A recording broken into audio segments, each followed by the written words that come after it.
Dear friends, वैसे तो पूरा ही एनिमल किंगडम अद्भुत है, लेकिन इस वीडियो में हम दुनिया के 5 ऐसे जंतुओं के बारे में जानेंगे जो बहुत ही यूनिक हैं, बहुत ही स्पेशल हैं। तो आइए बात करते हैं। सबसे पहले बात करेंगे एनिमल यूप्लेक्टिला की। जैसे आपको फोटोग्राफ में दिखाई दे रहा है, ये एनिमल की तरह नहीं लग रहा है, लेकिन ये कोई फ्लावर या बास्केट नहीं है, बल्कि फाइलम पोरीफेरा का एनिमल है। यह दिखने में बहुत सुंदर होता है और इसकी स्पेशल बात यह है कि इस एनिमल को जापान में शादी के दिन गिफ्ट या उपहार के रूप में दिया जाता है। ऐसा इसलिए है कि श्रिम्प्स, जो कि आर्थ्रोपोडा के मेंबर हैं, उसके नर व मादा इसके बास्केट में एंटर करते हैं और तब तक यूप्लेक्टिला के अंदर रहते हैं, अपना जीवन यापन करते हैं जब तक उनकी डेथ नहीं हो जाती है। इसलिए यूप्लेक्टिला को लव टिल डेथ का सिंबल माना गया है। इसलिए इसे जापान में वेडिंग गिफ्ट की तरह उपहार में दिया जाता है। तो दूसरा इंटरेस्टिंग सोशल एनिमल है हनी बी। हनी बी का बहुत ही इंपॉर्टेंट फिनोमिनन है कि इसमें जो सेक्स डिटर्मिनेशन है, ये फर्टिलाइज्ड एग या अनफर्टिलाइज्ड एग की वजह से होता है। मेल प्रोजेनी, जो इसमें जो क्वीन है, वो 2 टाइप के एग प्रोड्यूस करती है, एक अनफर्टिलाइज्ड एग और दूसरे फर्टिलाइज्ड एग। अनफर्टिलाइज्ड एग जो है वो डेवलप होते हैं मेल में, और जो फर्टिलाइज्ड एग है इनसे वर्कर्स बनते हैं और क्वीन बनती है। तो इससे इसमें लिंग निर्धारण होता है या मेल और फीमेल में डिफ्रेंशिएट होते हैं। दूसरा इंटरेस्टिंग फिनोमिनन इसमें है कि जो इसके मेल हैं, इनको ड्रोन कहा जाता है, जिनका सिर्फ एकमात्र कार्य होता है क्वीन के साथ रिप्रोडक्शन करना।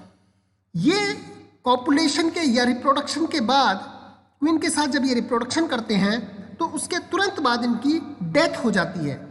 और डेथ इसलिए होती है क्योंकि इनका जो कॉपुलेटरी ऑर्गन होता है उसके बाहर की लेयर एंडोफेलस रिप्रोडक्शन के टाइम पे रिमूव हो जाती है, जिससे इनकी डेथ हो जाती है।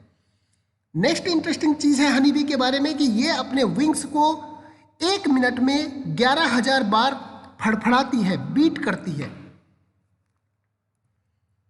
नेक्स्ट बहुत ही इंटरेस्टिंग एनिमल हिप्पोकैम्पस। आपने नेचर में हर जगह देखा है कि माँ अपने बच्चों को पैदा करती है, लेकिन हिप्पोकैम्पस एक ऐसी मछली है जिसमें पिता अपने बच्चों को जन्म देता है।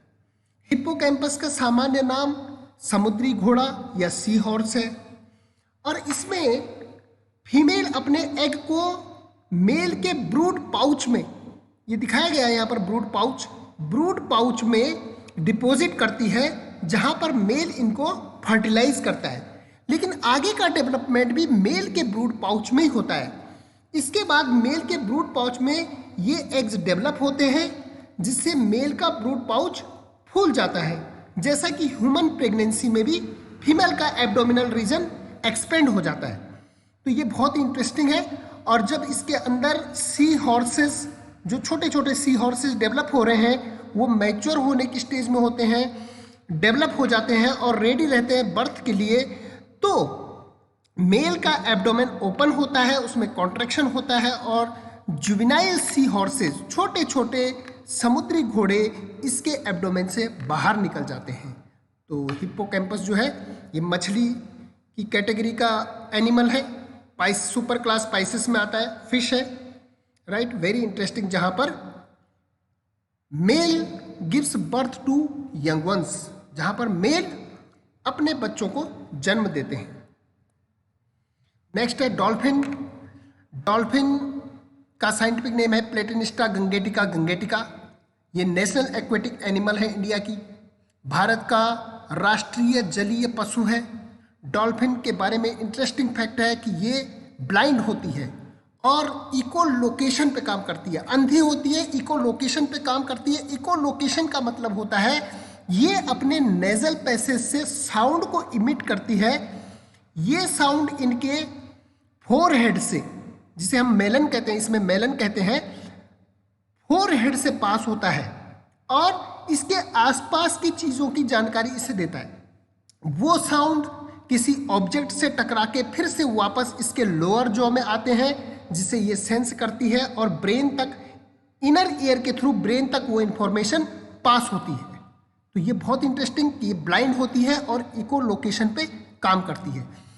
ये डॉल्फिन के बारे में एक इंटरेस्टिंग चीज़ और है कि ये ब्रीदिंग करने के लिए ईयर में आती है। इसमें गिल्स नहीं होते हैं बल्कि लंग्स होते हैं, जबकि ये एक्वेटिक है लेकिन ये लंग्स से रेस्पिरेशन करती है।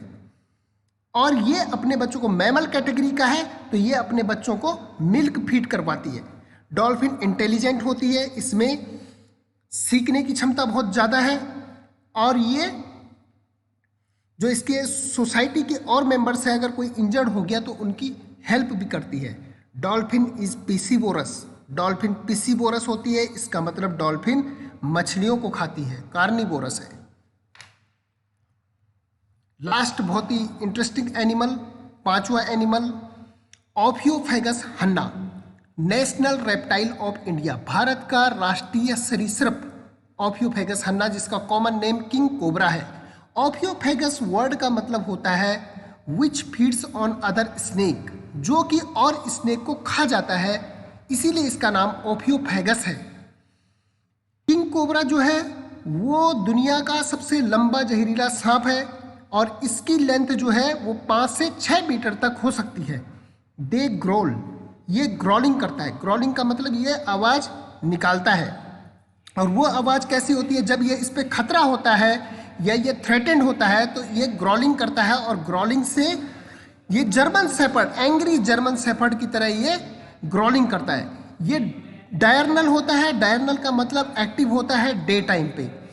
Reptiles generally parental care show नहीं करते हैं, लेकिन पेरेंटल केयर में ये बहुत ही इंपॉर्टेंट एनिमल है। किंग कोबरा अपना नेस्ट को बिल्ड करता है। पहले फीमेल कुछ लीव्स को इकट्ठा करती है और उनके बीच में 20 से 30 अंडे वहाँ पर देती है और उसके बाद और लीव्स को इकट्ठा करके, गैदर करके उन एग के चारों तरफ एक लेयर बना देती है।